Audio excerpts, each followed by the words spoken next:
ಎಲ್ಲರಿಗೂ ನಮಸ್ಕಾರ. ಈಗ ನಾನೊಂದು ಯುಗಾದಿಗಾಗಿ ಬರೆದಂಥ ಒಂದು ಸ್ವರಚಿತ ಕವನವನ್ನು ಹಾಡ್ತಾ ಇದ್ದೀನಿ. ಬಂದಿದೆ ಯುಗಾದಿ. ತನ್ನಿರುವಿಕೆ ತೋರಲು ವಸಂತನು ಬಂದ, ಗಿಡ ಗಿಡದಲು ತರತರ ಎಳಚಿಗುರನು ತಂದ. ತನ್ನಿರುವಿಕೆ ತೋರಲು ವಸಂತನು ಬಂದ, ಗಿಡ ಗಿಡದಲು ತರತರ ಎಳಚಿಗುರನು ತಂದ. ಮಾಮರ ಹೊಂಗೆಯ ಮರಗಳಲ್ಲಿ ಸುಗಂಧ ಪುಷ್ಪಗಳ ಹಿಡಿದ, ದುಂಬಿಗಳೆಲ್ಲ ಹಾರುತ್ತ ಬರಲೆಂದು, ದುಂಬಿಗಳೆಲ್ಲ ಹಾರುತ್ತ ಬರಲೆಂದು ಪುಷ್ಪಕ್ಕೆ ಮಧುಲೇಪಿಸಿ ಕರೆದ. ತನ್ನಿರುವಿಕೆ ತೋರಲು ವಸಂತನು ಬಂದ, ಗಿಡ ಗಿಡದಲು ತರತರ ಎಳಚಿಗುರನು ತಂದ.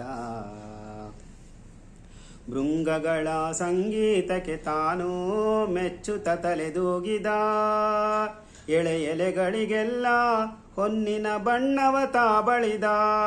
ಭೃಂಗಗಳ ಸಂಗೀತಕ್ಕೆ ತಾನು ಮೆಚ್ಚುತ್ತ ತಲೆದೂಗಿದ, ಎಳೆ ಎಲೆಗಳಿಗೆಲ್ಲ ಹೊನ್ನಿನ ಬಣ್ಣವ ಬಳಿದ. ತನ್ನಿರುವಿಕೆ ತೋರಲು ವಸಂತನು ಬಂದ, ಗಿಡ ಗಿಡದಲು ತರತರ ಎಳೆಚಿಗುರನು ತಂದ. ಮಾಮರದ ತುಂಬೆಲ್ಲ ತಂಪಿನ ನೆರಳನ್ನು ಹರಡಿದ, ಕೋಗಿಲೆಯ ಕಂಠದಲ್ಲಿ ಕುಹೂ ದನಿಯನ್ನು ಹಾಡಿಸಿದ.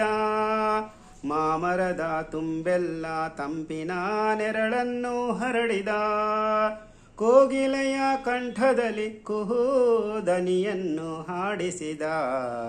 ತನ್ನಿರುವಿಕೆ ತೋರಲು ವಸಂತನು ಬಂದ, ಗಿಡ ಗಿಡದಲು ತರತರ ಎಳೆಚಿಗುರನು ತಂದ.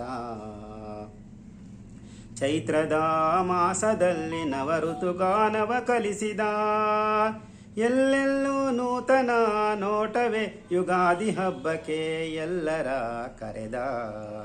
ಚೈತ್ರದ ಮಾಸದಲ್ಲಿ ನವಋತುಗಾನವ ಕಲಿಸಿದ, ಎಲ್ಲೆಲ್ಲೂ ನೂತನ ನೋಟವೇ ಯುಗಾದಿ ಹಬ್ಬಕ್ಕೆ ಎಲ್ಲರ ಕರೆದ. ತನ್ನಿರುವಿಕೆ ತೋರಲು ವಸಂತನು ಬಂದ, ಗಿಡ ಗಿಡದಲು ತರತರ ಎಳೆಚಿಗುರನು ತಂದ. ಗಿಡ ಗಿಡದಲು ತರತರ ಎಳೆಚಿಗುರನು ತಂದ. ಆಲಿಸಿದ ಎಲ್ಲರಿಗೂ ನಾನು ಧನ್ಯವಾದಗಳನ್ನು ಅರ್ಪಿಸ್ತೇನೆ. ಧನ್ಯವಾದಗಳು.